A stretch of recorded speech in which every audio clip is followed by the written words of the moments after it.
A paz a todos os irmãos e irmãs presentes, os que estão em casa também. Vamos dar continuidade ao estudo da Palavra do Senhor, né? Nós já estamos, já é o terceiro, não o terceiro domingo, mas é o terceiro momento, né, que nós falamos sobre esse assunto. Nós estamos abordando com a questão do dom de línguas, né? Especificamente o dom de línguas. Nós não... Logicamente que o livro da carta de Paulo aos Coríntios fala dos demais dons, revelação, ciência, mas o tempo não nos permite falar de todos. Então, como é o dom mais polêmico, né? Pelo menos na minha percepção, então nós estamos já o terceiro momento em que nós estamos tratando desse assunto. Falamos no dia 14, né? No dia 14 pela parte da manhã. Falamos hoje de manhã, estaremos falando agora à noite. É importante que os irmãos assistam os outros vídeos, porque talvez a gente fale alguma coisa aqui que não faça muito sentido ou até fique estranho. Então, é importante que os irmãos, se têm interesse no assunto, né, que assista às pregações anteriores. Vamos abrir, irmãos, lá em Marcos, capítulo 16, que tem sido o nosso texto base. Marcos, capítulo 16, versículo 17, que diz assim: esses sinais acompanharão os que creem. Em meu nome expulsarão demônios e falarão novas línguas. Os irmãos talvez não tenham percebido, ou se perceberam, a gente vai estar explicando agora, que eu li esse texto nas 3 vezes que eu falei aqui, mas eu praticamente não comentei esse texto. Tá?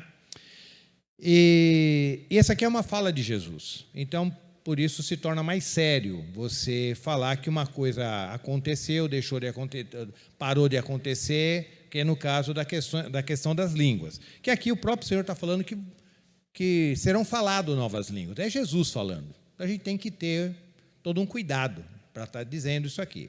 Mas uma coisa que a gente tem que notar, irmãos, que a gente também tem que entender, que às vezes as falas do nosso Senhor eram falas gerais. Ele falava de forma geral.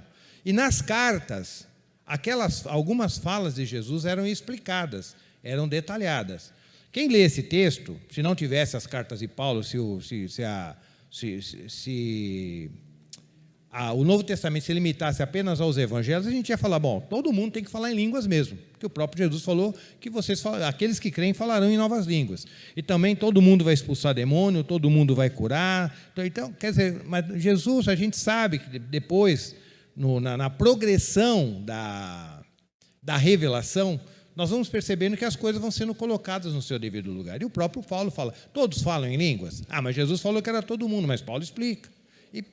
E Paulo foi inspirado pelo Senhor, né, para estar falando. Então, as coisas vão sendo ajustadas, vão sendo colocadas no seu devido lugar. Então, agora nós vamos lá para Coríntios, capítulo 14, e nós continuaremos nesse tema, né, vamos falar sobre línguas estranhas, que é o chamado fenômeno da glossolalia, né, que é a habilidade, ou seja, a capacidade que uma pessoa tem de falar um idioma que ele nunca aprendeu.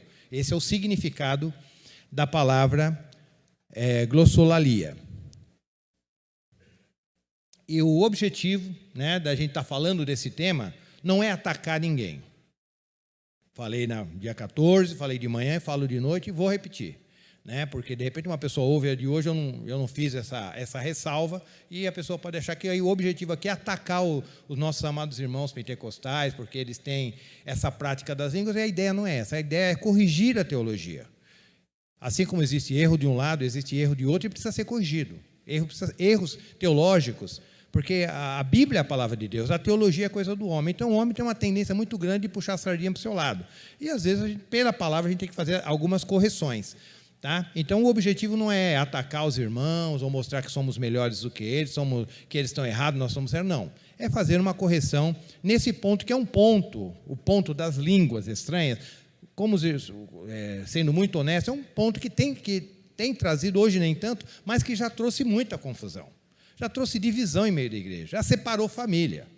Entendeu? Então, são coisas que realmente que trouxe assim, um prejuízo muito grande. Então, é importante a gente estar trazendo o equilíbrio dentro desta questão.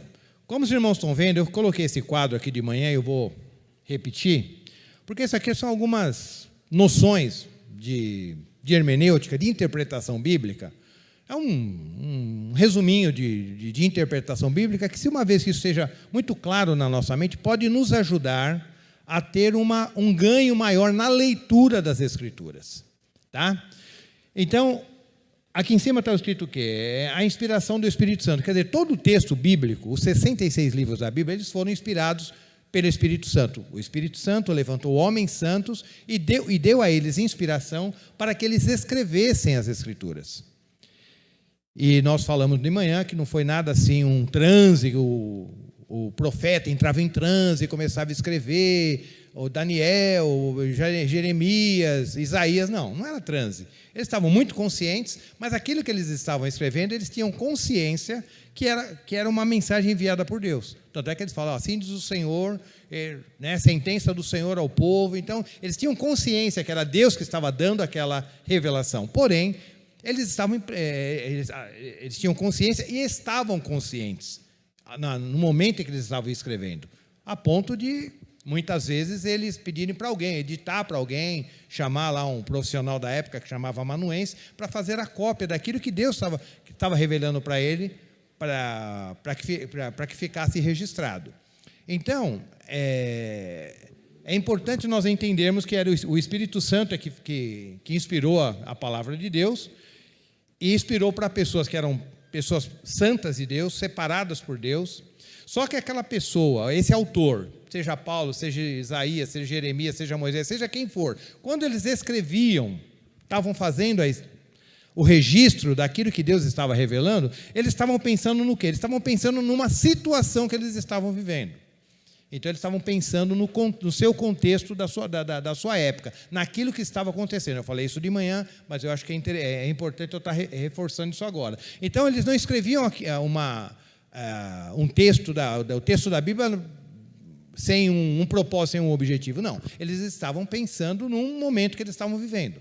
Então, quando Jeremias o povo lá estava rebelde, iria para o cativeiro babilônico, então ele escrevia pensando em salvar aquele povo do cativeiro babilônico.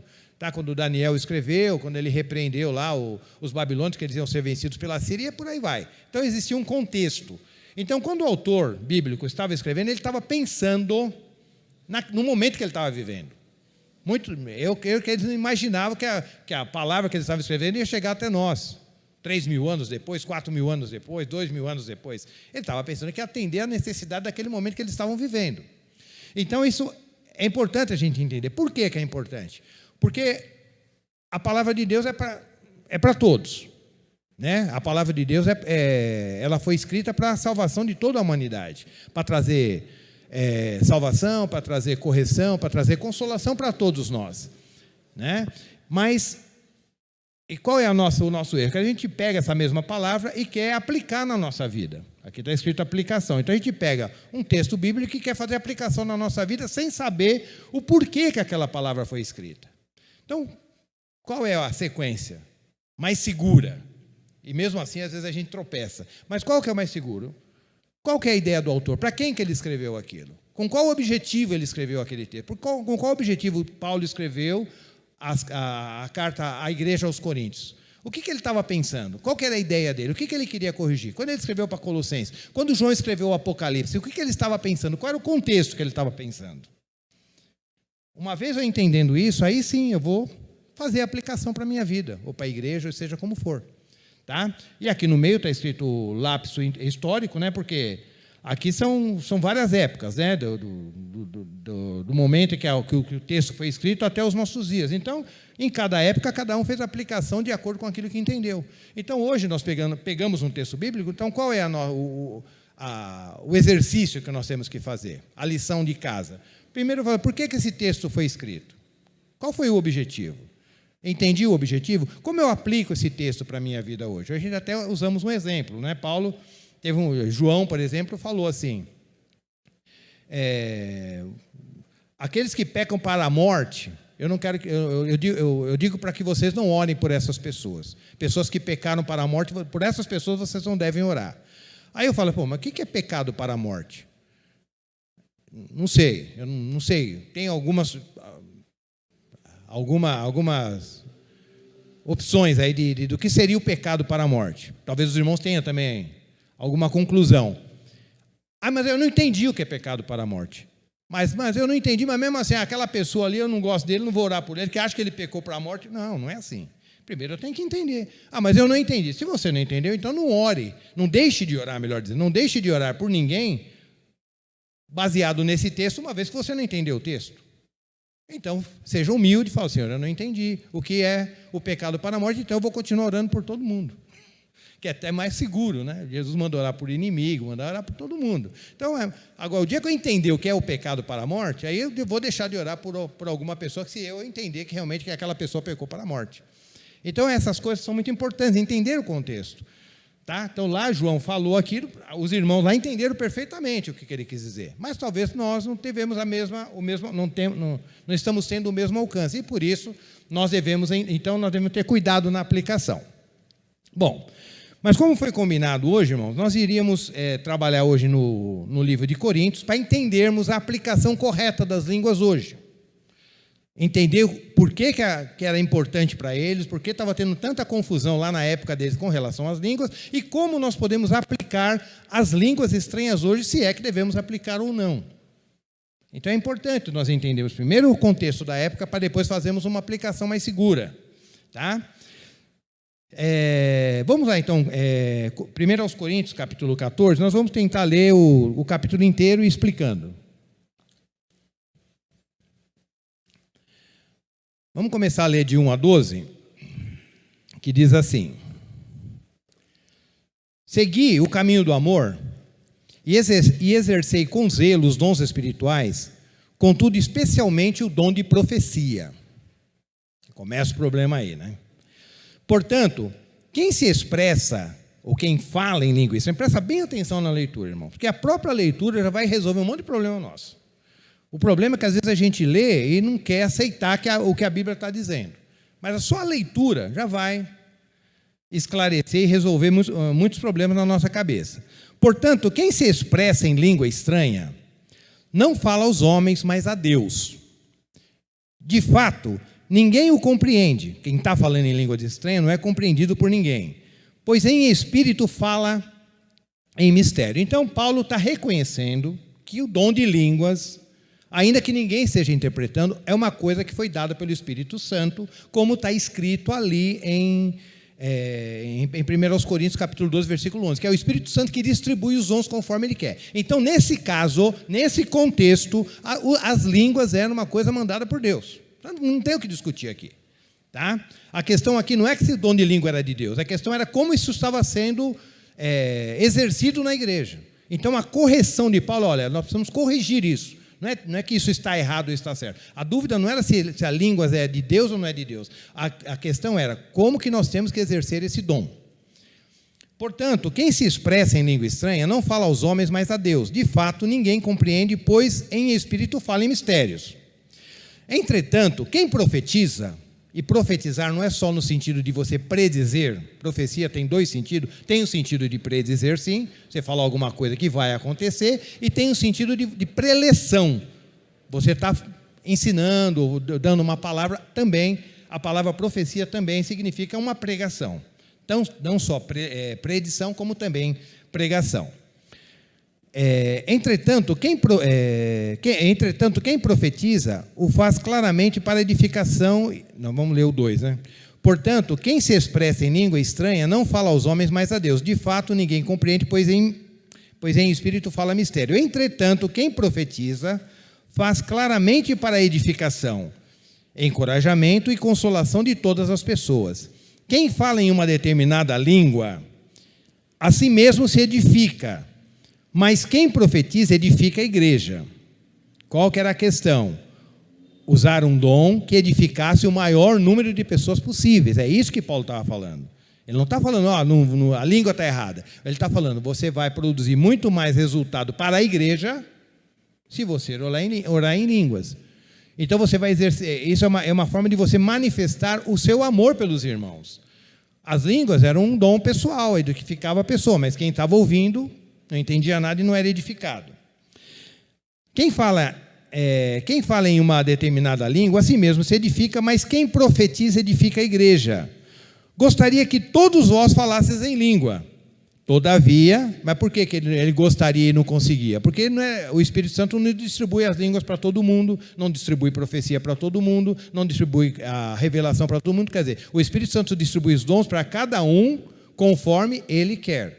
Então, não tem como você receber tudo. Você vai receber, como você é membro do corpo, você vai receber uma parte e outro irmão vai receber outra. Por isso que Paulo fala, eu gostaria, mas não é possível isso aí. Gostaria que todos vós falasseis em línguas, todavia, muito mais que profetizasseis. Quem profetiza é maior do que aquele que fala em línguas, a não ser que aquele que fala em línguas as interprete, para que toda a comunidade receba a palavra que edifica. Portanto, irmãos, se eu for até vós falando em línguas, que benefício vos trarei? Paulo está falando assim, ó. Qual que é o meu objetivo? Eu venho de viagem, saí da prisão, fui visitar vocês. Qual é o meu objetivo? Edificar todos vocês, abençoar todos vocês. E qual é a forma que eu posso abençoar melhor vocês? Falando numa língua que vocês não entendem ou trazendo uma profecia que todos vocês entendem? É uma questão coerente, uma questão lógica. E o objetivo de Paulo eu quero edificar todos vocês. Então, se eu tiver um dom melhor do que o de profecia, que eu possa edificar o maior número de pessoas, eu vou estar fazendo também. Como, por exemplo, a escrita.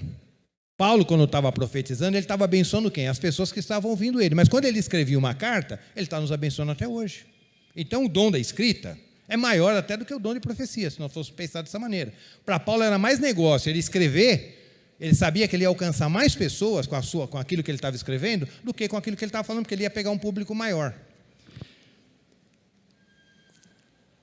Portanto, 6. Portanto, irmãos, se eu for até vós falando em línguas, que benefício vos trarei? Se não vos falar por intermédio de revelação, ou de conhecimento, ou de profecia, ou até de ensino.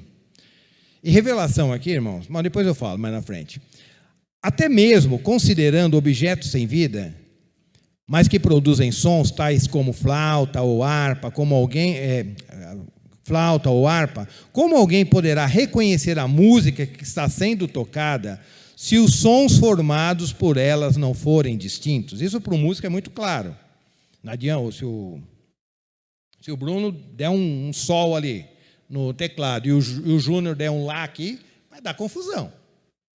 E se ele não tiver, e mesmo que ele esteja tocando sozinho, mas não obedeça o campo harmônico, falei bobagem? Porque não adianta você colocar sol lá, si, bemol, tudo misturado. Não, tem que ter uma sequência, tem que ter uma harmonia. Porque senão ninguém entende nada, ninguém vai conseguir cantar, não vai chegar em lugar nenhum. Vai ficar uma coisa estranha. É ruim de ouvir. Então é isso que Paulo está falando. Se eu começar a falar com vocês aqui e de uma forma que vocês não me entendem, não vai adiantar nada. Tem que ter uma harmonia, tem que ter uma clareza naquilo que eu estou falando. E mais, se a trombeta não emitir um som claro e correto, quem se preparará para a batalha? Quem foi do exército?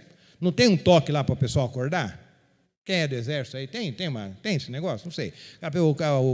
O soldado vai lá e toca uma corneta na hora de acordar. É um som.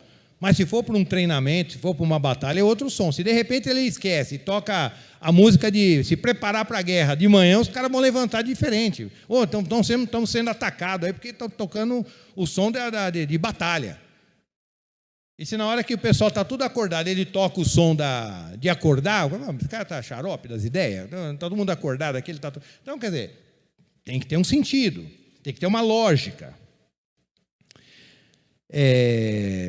Parei no 8, né? E mais, se a trombeta não emitir um som claro e correto, quem se preparará para a batalha?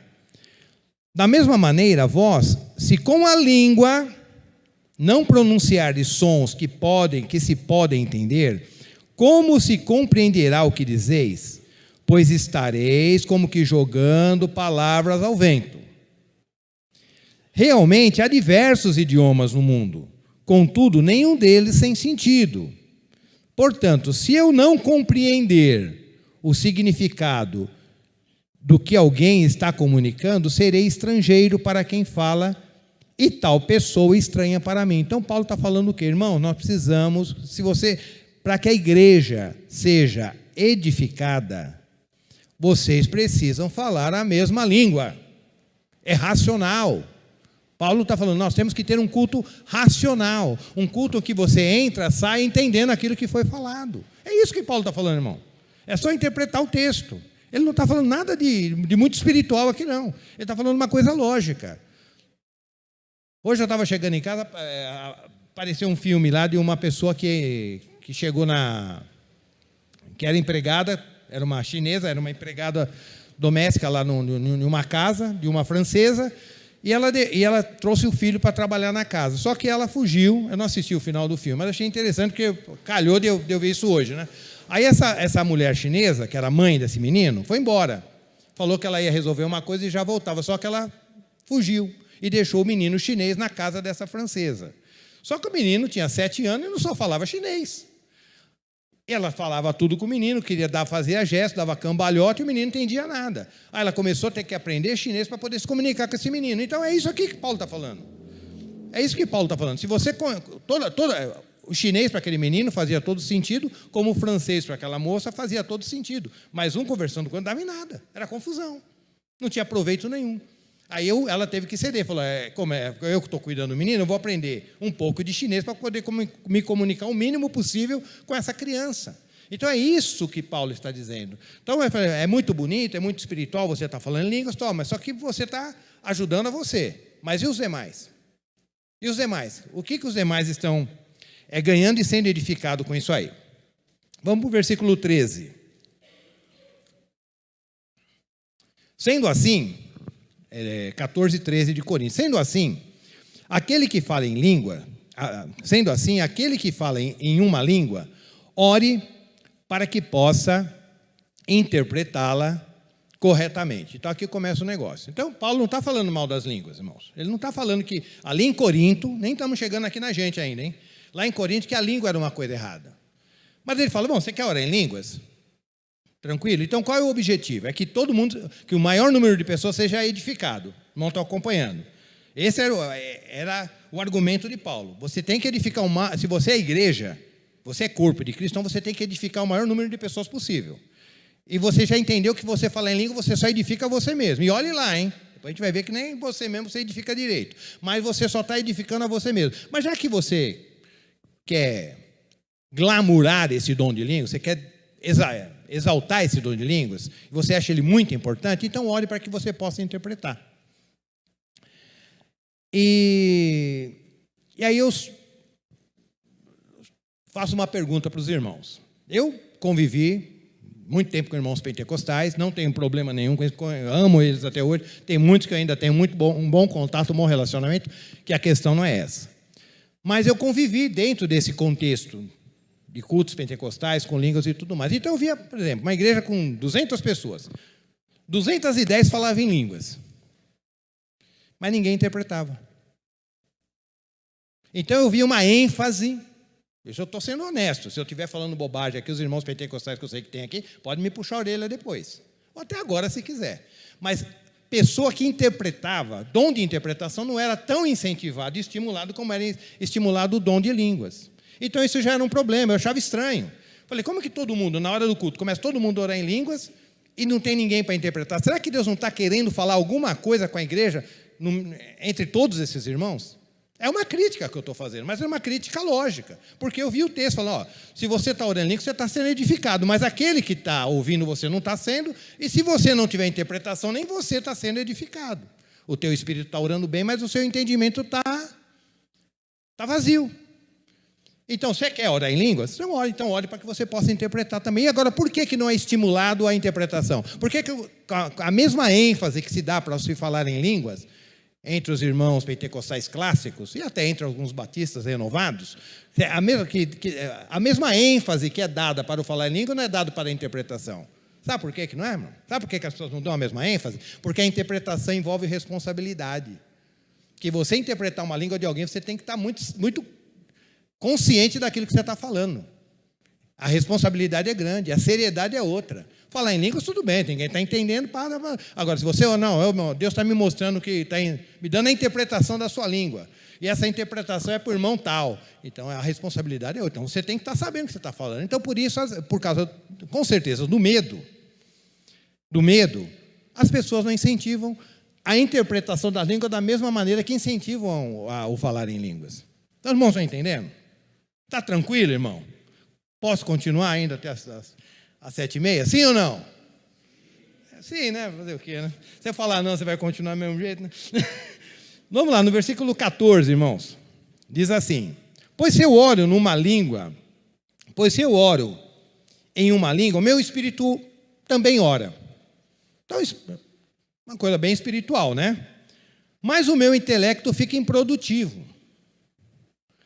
Diante disso, o que fazer então? Orarei com o espírito, mas ao mesmo tempo com a mente. Cantarei com o espírito, mas igualmente com a razão. Quer dizer, você quer orar em língua, você pode orar, mas você tem que orar também com o seu intelecto. Você tem que ser edificado, você tem que entender. Se você está orando nessa língua estranha, então é interesse de Deus, e tem que ser o seu também, que você entenda para que você seja edificado, para que você cresça, para que você amadureça na fé.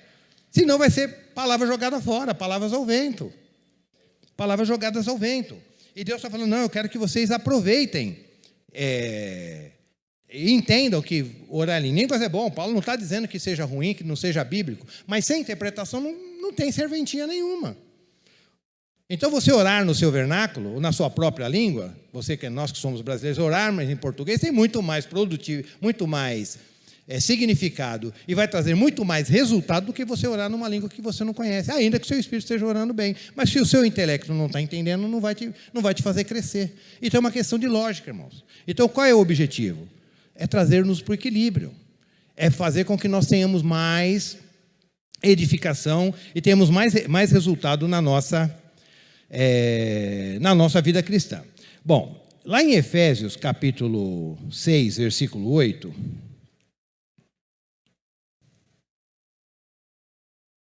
Efésios, capítulo 6, versículo 8, está escrito assim: orai no Espírito,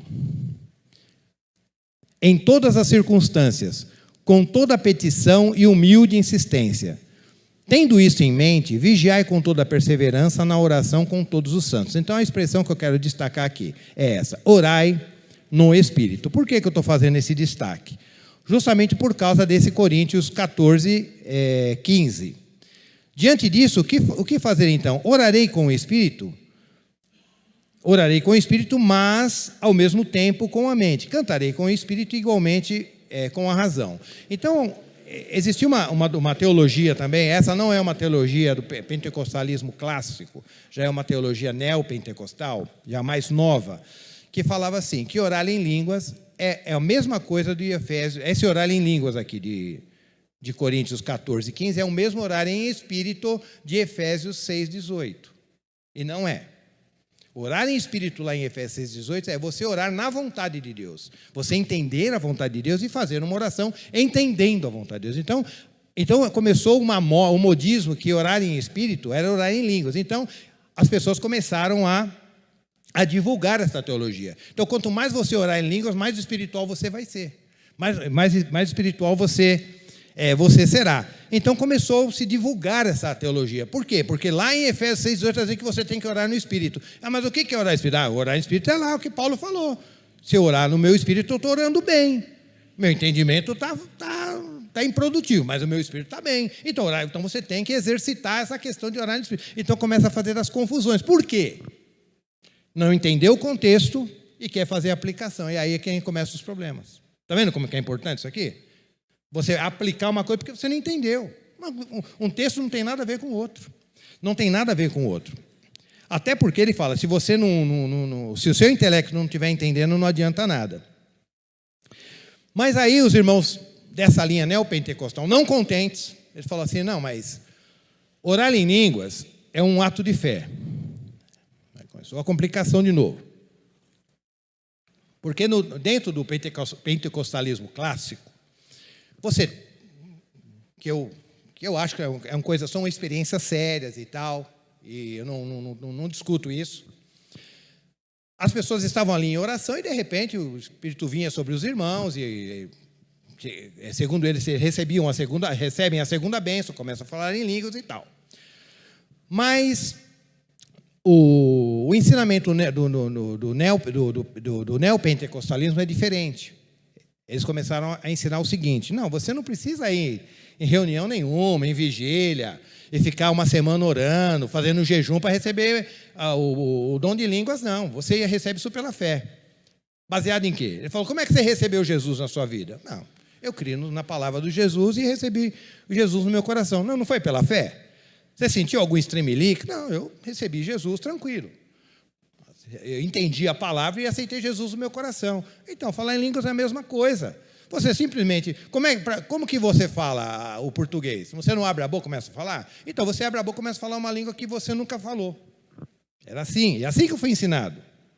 E muita gente. E registrado em livro e tudo mais. Que você falava em línguas assim. Você começava a abrir a boca e inventar umas palavras e acabou. Porque ele fala, você tem que orar em línguas pela fé. Do mesmo jeito que você fala em português, você fala em línguas. E essa oração é oração no Espírito. Essa oração é importante. E eu cresci entendendo assim. Falei, mas e a interpretação? Do mesmo jeito que você fala em línguas pela fé, você interpreta pela fé. Olha com a seriedade do negócio. Olha onde a coisa vai chegando. Tinha um irmão nosso, isso eu tinha lá meus 20 anos, mais ou menos, né? Tinha um irmão nosso que ele levava a sério essa doutrina, né? Inclusive, essa doutrina foi muito pregada pelo Kenneth Hagin. Não sei se alguns irmãos devem conhecer. Se não conhecer também, não está perdendo muita coisa. Então, esse Kenneth Hagin divulgava essa mensagem, e esse irmão levava muito a sério essa questão. E ele falava uma língua, Josué, meio oriental. Assim, o som da língua dele era meio oriental, que é a língua que ele falava que Deus tinha dado para ele. E ele vivia procurando uma pessoa, irmãos, isso é sério, irmãos, isso aqui não é história de carochinha, eu vivi isso aí, eu e minha esposa, vivemos isso aí. E ele saía procurando pessoas, pastor, para interpretar a língua dele. Ele queria entender o que ele estava falando. Ele falou, não, ele tinha consciência do texto, ele era muito bíblico, inclusive. Conhecia esse irmão que eu estou me citando, na época já conhecia muito bem as Escrituras. Então ele falou, não, eu tenho que entender o que eu estou falando. Ele aceitou essa doutrina, falava nessa língua diferente e queria procurar a pessoa para interpretar. Ele falava com o irmão tem toda a interpretação? Tenho. Aí orava, não estou entendendo. Tá. Aí ele sabe o que ele fez? Mas ele foi na Liberdade. Na Liberdade, aqui em São Paulo, onde tem um monte de japonês, chinês, sei lá. E começou, e chegou, acho que numa lanchonete, numa lanchonete lá de um chinês, japonês, sei lá, e falou, olha, contou, né, que ele tinha esse dom da glossolalia, né, que ele falava uma língua que ele não tinha aprendido, e começou a falar com esse oriental, para ver se esse oriental entendia o que ele estava falando. Só que o oriental não entendeu nada. Graças a Deus. Não entendeu nada.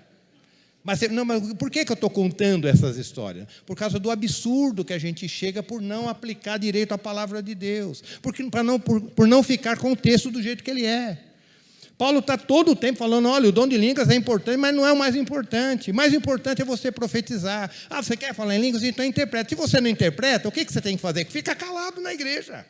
Você consegue? Você está entendendo o que você está falando? Não. E o outro do céu? Também não. Então cala a sua boca e vai orar em português, em inglês, na língua do seu vernáculo normal. 16. De outra forma,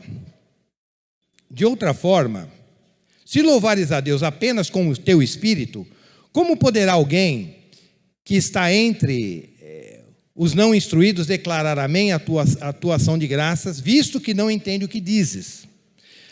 É possível que estejas dando graças muito bem. É possível. O Paulo está colocando um condicional. Que é possível que você não esteja falando nada com nada. E eu ouvi uma história também de uma pessoa que estava falando em línguas num culto, que dentro daquele contexto era permitido, e aquela pessoa estava muito alegre, né, falando em línguas ali no meio da reunião. Inclusive, ele estava falando só ele. Aí, depois, no final do culto, ele foi perguntar para o pregador, né? Não sei se essa história é verdadeira, mas eu ouvi assim. Então, ele foi perguntar para o pregador se o pregador tinha entendido o que ele tinha falado, porque ele praticamente falou sozinho durante a reunião.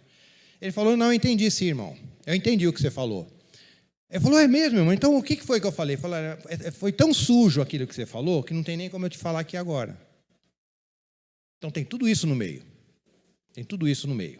Tá?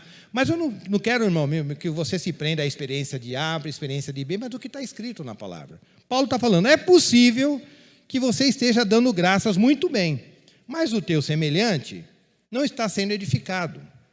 Dou graças a Deus por falar em línguas mais do que todos vocês. Paulo está até admitindo, eu também tenho um dom de línguas. No entanto, na igreja, quando eu estou aqui na comunidade junto com vocês, prefiro comunicar 5 palavras que vocês entendem, a fim de orientar os meus semelhantes, do que falar 1000 palavras em uma língua estranha.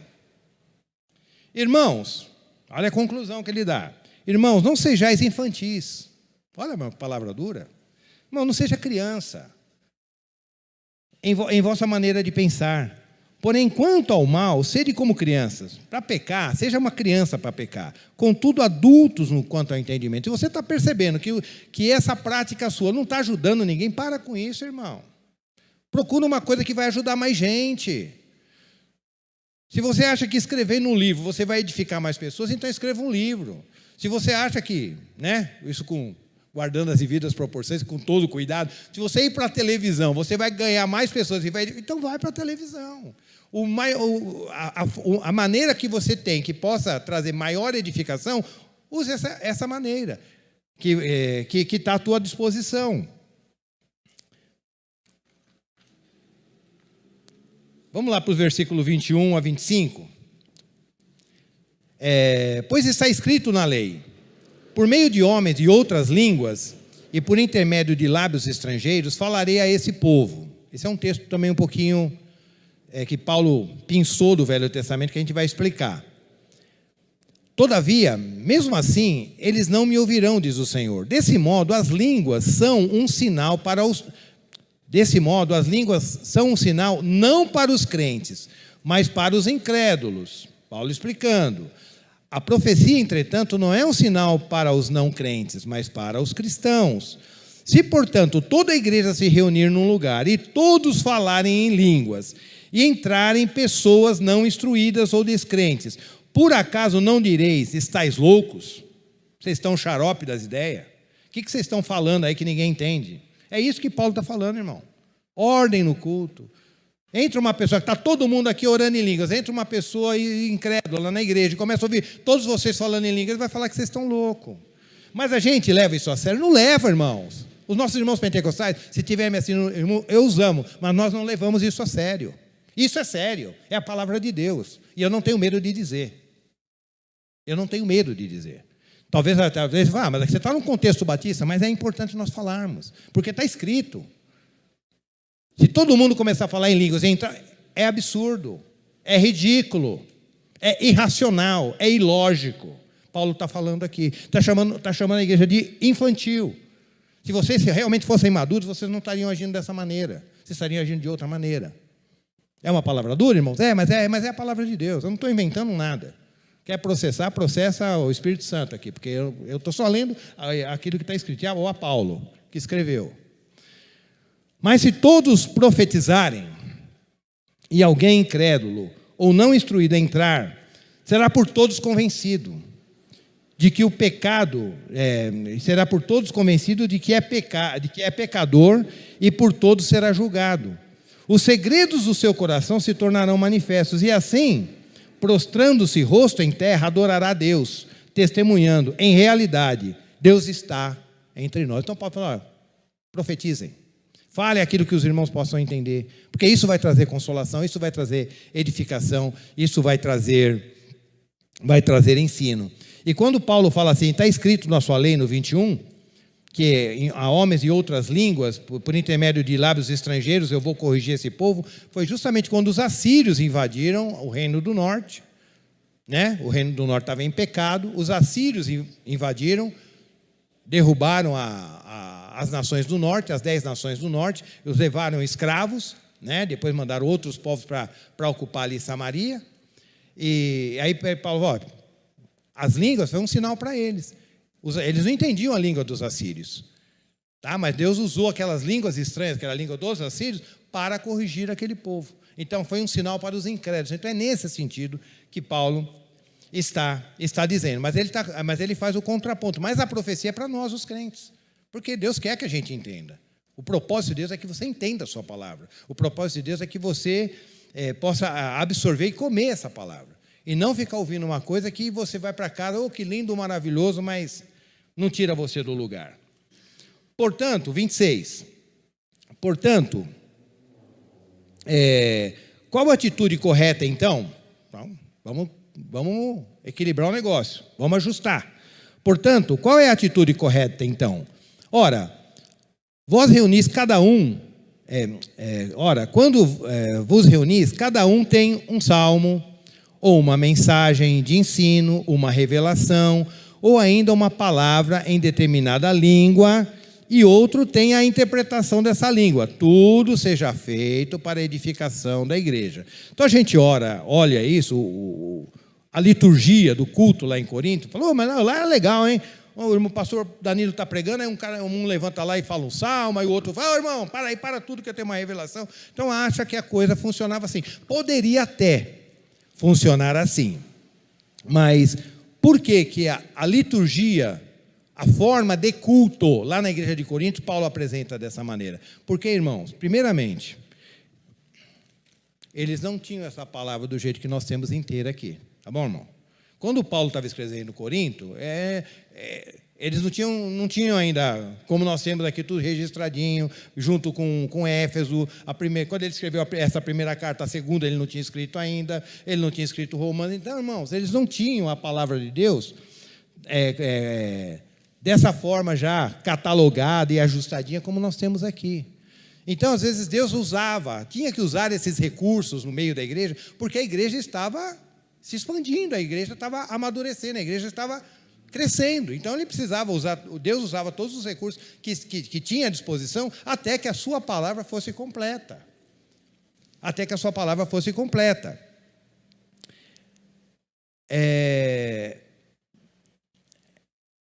E aqui ele fala assim, um vem com ensino e um vem com revelação.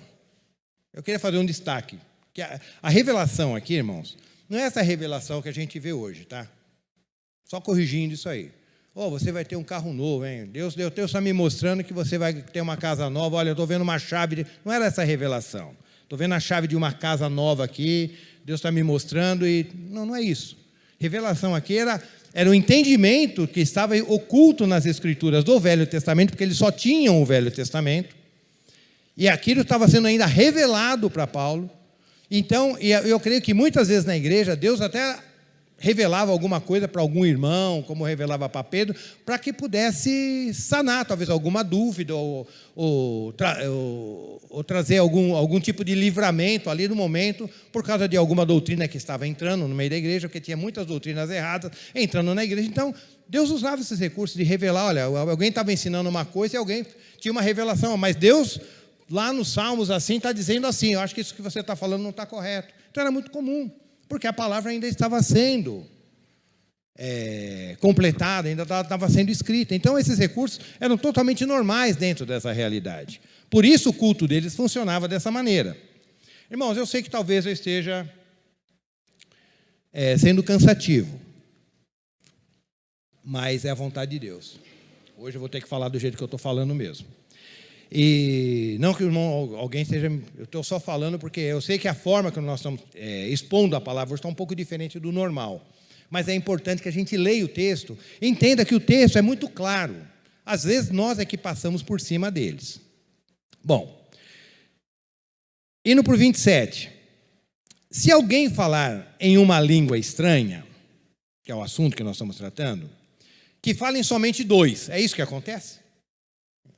Entre os nossos irmãos, que tem essa prática de língua, fala só dois, um espera o outro, fala todo mundo junto. Então já está errado, tem que corrigir. Se alguém falar em língua estranha, que fale somente dois, quando muito três. Um de cada vez. Mas lá no dia do Pentecoste, os 120, todo mundo fala em língua junto. Na casa de Cornélio, todo mundo falou em língua junto. Na casa, lá em Samaria também. Lá os 12 rapazes lá que Paulo orou, no capítulo 19, todo mundo falou em língua junto. Então, por quê? Mas lá, a experiência lá era uma coisa, Quem assistir vai entender, e a experiência aqui em Corinto é outra. Ali não era um culto, ali era era o Espírito se manifestando pela primeira vez naquele grupo e mostrando que agora a promessa do Espírito estava sendo cumprida. Aqui já não. Aqui nós estava em culto, era um momento de aprendizado. Então, quer falar? Vai ter que ser em ordem, vai ter que ter ordem. Não é todo mundo falando ao mesmo tempo junto. Se alguém falar em língua estranha, que fale somente 2, quando muito 3. Um de cada vez, um de cada vez, e que haja quem possa interpretar. Contudo, que também parece que interpretar lá não era uma coisa tão comum, era raro também. Se hoje é raro, talvez lá também já era difícil. Contudo, se não houver intérprete, continua todo mundo orando? Não, permaneça-se calado na igreja, falando consigo mesmo e com Deus. Tratando-se de profeta, falem 2 ou 3, e outros julguem com zelo tudo o que foi dito. Então, tinha profecia, né? Tinha, porque era o momento que eles tinham. Eles não tinham a palavra como nós temos hoje. Então, muitas coisas eram profetizadas, eram ensinos que eram dados. Então, a pessoa estava ali profetizando, porém, aquela profecia que ele estava dando tinha que estar debaixo daquilo que estava escrito, pelo menos no Velho Testamento, ou de algum ensino que os apóstolos já tinham passado. Se ele estava dando uma profecia que não batia nem com o Velho Testamento e nem com o ensino dos apóstolos, é herege. Porque a autoridade é essa aqui, é a palavra de Deus. Sempre foi. Mesmo lá, quando ainda não estava completo. Isso eu aprendi com o pastor Danilo lá na quinta-feira. Eu não tinha tido assim, essa noção tão clara. Então, esse julgar aqui, quando ele fala, está profetizando, o outro tem que julgar, é julgar nesse sentido. Você está falando um negócio, mas vamos ver o que é que está escrito. Ah, não, mas o que você está falando não está batendo com essa escritura. Então, vamos ver isso direitinho. Será que é Deus mesmo que está falando na sua boca? Lembra os irmãos de Bereia? Paulo estava falando e eles iam conferir lá, estavam vindo com alegria. Mas os irmãos de Bereia iam conferindo tudo que Paulo estava falando para ver se aquelas coisas que Paulo estava falando realmente eram assim. Então, a palavra de Deus sempre é autoridade máxima, irmão. E hoje nós temos ela completa nas nossas mãos. Um outro detalhe, irmãos, é que essa questão de línguas, dom de línguas na igreja, e trazendo essa polêmica que trouxe por um tempo atrás, hoje já não é tão grande como nós já falamos, durante muitos séculos na história, na época da patrística, dos pais da igreja, na Idade Média, no tempo de Lutero, isso não era um problema. Nós não percebemos que essa questão de línguas, eles parece que entendiam bem essa questão. Essa questão polêmica com os dons espirituais, com ênfase no falar em línguas, é mais a partir do século XX. É a partir mais do nosso século para cá que isso começou. Tá? Então, é uma coisa para a gente observar por que isso não trouxe tanto problema antes. E por que os irmãos lá não tinham essa necessidade, principalmente os irmãos lá dos primeiros séculos? Porque a partir do momento que a palavra de Deus se completou, que foi mais ou menos no 4º século, 325, lá no Concílio de Nicéia, que o Novo Testamento foi fechado junto com o Velho, a partir dali eles ficaram com o que estava escrito. Então, a palavra de Deus era suficiente para atender às demandas da igreja, para atender às necessidades do corpo. Então, não havia essa necessidade como nós temos hoje. Eu vou lá porque eu preciso ouvir o profeta. Puxa, eu tenho que falar com o profeta irmão tal, porque eu estou com uma dúvida, eu preciso ver se eu vou casar com essa pessoa, com aquela outra, se eu vou trocar de emprego ou não vou. Então, quem sabe o profeta me fala. Então, a Bíblia não está tratando disso, irmãos. E não é esse tipo de profecia que ela está tratando também. Isso aí é coisa de quem não lê a Bíblia. Porque se ele lê a Bíblia, ele vai entregar as suas ansiedades a Deus, e não a um profeta. Lancemos sobre Deus as nossas ansiedades e Ele tem que cuidar de vós. Eu estou com uma aflição no meu coração, então apresento a Deus essa aflição. E espero nele. Esperar é ruim, né? Mas a Bíblia manda você esperar e ainda esperar com paciência no Senhor, e Ele vai te atender. Entendeu? E Ele vai te atender. Então, quando a gente está apegado às verdades ouvidas, apegado às Escrituras, então, muito dessas coisinhas, dessas meninices, dessas infantilidades vão caindo por terra. Bom, irmãos, então, indo já para o final, quer que eu passei um pouquinho? Nós não somos aqui cessacionistas. O que é cessacionista? Mas não, o dom não existe mais. Não existe nem o dom, está tudo certo, tem a Bíblia. Não é isso. Não é isso. O que nós queremos passar para os irmãos hoje é o equilíbrio. Que uma vez que você tem a palavra de Deus nas suas mãos e você lê essa palavra com o coração, muitas dessa necessidade desses dons são reduzidas. Lá eles precisavam de línguas, lá eles precisavam, no contexto deles, de muita revelação, de muita profecia, por causa da necessidade e porque eles não tinham o recurso maior que nós temos hoje, que é a palavra de Deus. Mas uma vez eu tendo a palavra de Deus, essa necessidade se torna reduzida, mas não significa, eu não quero que os irmãos levem isso na sua mente, no seu coração e para a sua casa, não significa que Deus hoje não possa levantar uma pessoa para falar em línguas para resolver algum problema de alguém. Eu não estou dizendo isso.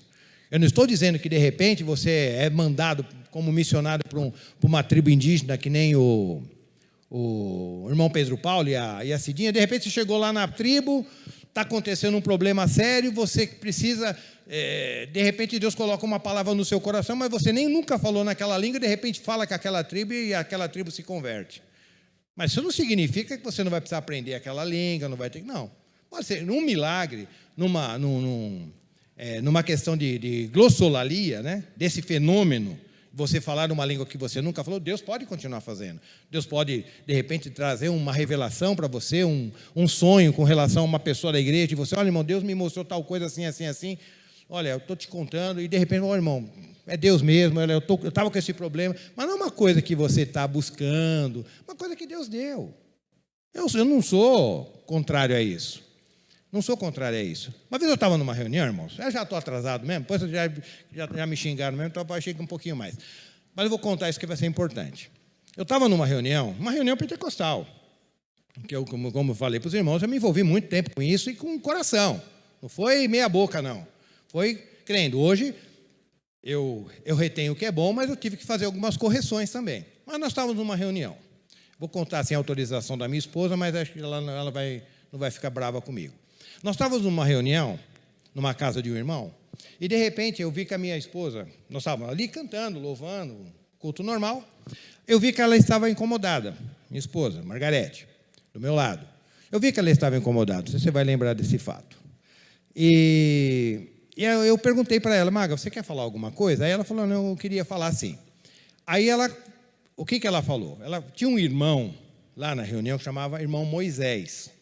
Só que esse irmão era um irmão lá que morava na parada de Itápolis, era um irmão assim, tipo, na época, quando a Margarete, que morava lá, eu não morava ainda, era criança, ele era tipo um delegado ali da região, ele era um homem muito bravo, muito rigoroso, ele praticamente comandava a região assim, porque era um homem muito severo. Mas depois ele se converteu, virou uma manteiga, né? Ficou uma bênção. Mas nesse dia ele estava nessa reunião, depois de muito tempo, ele até lembrou, eu lembro da sua mãe, Margarete, da irmã Cacilda, tal, beleza. Aí ele estava na reunião e a Margarete falou, eu queria falar com o irmão Moisés. Irmão, eu estou tendo a imagem de um anjo aqui, te entregando um documento. Parece que é uma escritura. Eu não sei, irmão. Irmão, julga, esse é isso mesmo. Minha esposa, eu estava ali. E ela falou isso para o irmão. Esse irmão Moisés, que era muito durão, irmão, derramou em lágrimas. Começou a chorar ali, na frente de todo mundo, ninguém entendendo nada. Ela só falou isso. Por quê? Porque ele estava com um problema, realmente, diz que uma escritura de um terreno, um negócio estava pesado, estava indo para a justiça, e ele não sabia o que ia acontecer, e ele entendeu que Deus realmente ia dar aquela causa para ele. Mas foi uma coisa assim, ninguém estava ali buscando isso e tal. Não, mostrou para ela e falou, então eu não sou sensacionista. Não é porque eu estou falando tudo isso para os irmãos, eu falo, esse cara não... É que ele nunca recebeu fogo na vida dele, porque já recebi sim, já orei para Deus me encher da sua presença, já senti a presença de Deus, já chorei. Tudo isso para mim é muito normal e sou muito feliz por todas essas experiências que eu passei. E a questão aqui, irmão, não é tirar o fervor do coração de ninguém, é trazer equilíbrio. Aqui a questão, se você é fervoroso, se você está buscando santidade, está buscando a presença, continue. Se você é uma pessoa de oração, continue orando. Eu não estou querendo esfriar o coração de ninguém, eu só estou querendo tirar o joio do coração. Porque muitas vezes, por causa dessa questão, não, eu não falo em línguas, eu não sou espiritual, muitas vezes as pessoas param a vida cristã dela. Ela para a busca dela de orar. Eu já busquei tantas vezes, já fui em tantas vigílias, já fui em monte tantas vezes, e nunca aconteceu nada. Quer saber? Larga isso para lá, eu vou continuar minha vidinha do jeito que eu estou levando. Não é isso. Buscar santidade, buscar fervor é bíblico. Não vos embriagueis com vinho onde há contenda, mas enchei-vos do Espírito. É bíblico. Se encher do Espírito, você receber a presença do Espírito todo dia na sua vida, se for possível, é bênção, é a vontade de Deus. Não apagar o Espírito, como está em Colossenses, é bíblico. Você manter o seu Espírito sempre aquecido, sempre quente, é bíblico. Agora, o que nós estamos fazendo aqui é tirando o joio, é corrigindo uma coisa que muitas vezes pode estar atrapalhando a sua vida cristã. Porque eu não tive essa experiência, porque eu nunca falei em línguas, porque eu nunca tive uma visão, eu nunca tive uma revelação, então eu sou menos crente do que o irmão lá que tem revelação todo dia.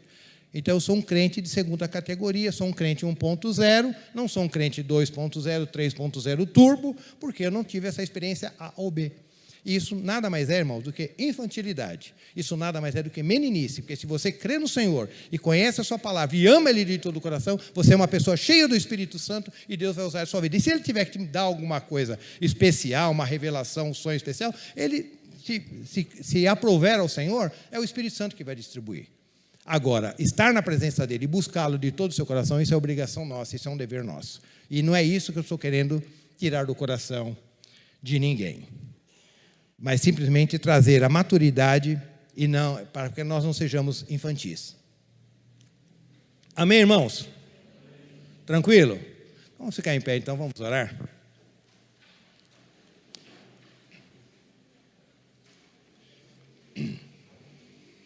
Certa vez Jesus, lá no João 6, ele deu um discurso, ele falou, aquele que não comer da minha carne, não beber do meu sangue, não tem parte comigo. Aí as pessoas falaram, ô Senhor, que discurso duro. E muita gente foi embora por causa disso, né? E se sentiram ofendidos com isso. Mas, às vezes, a palavra de Deus tem que ser assim, irmãos. A palavra de Deus, às vezes, ela é doce na boca, mas é amargo no estômago. Então, às vezes, a gente tem que pregar ela como ela é. E para que toda a glória seja dada ao Senhor. Vamos orar, então, enquanto os jovens se organizam. Sim, Pai, nós te damos graça por a Tua palavra. Tu conheces as nossas limitações, ó Pai, e a seriedade do assunto, Deus. Eu sei que esse assunto já foi mais sério no passado. Eu penso que foi mais sério. Não sei como que as coisas estão hoje. Mas o Senhor colocou esse tema no nosso coração e que seja para edificação e salvação do Teu povo. Ajuda-nos, ó Pai. Orienta-nos, ó Deus. E continue nos corrigindo para a glória do Seu nome, em nome de Jesus. Amém.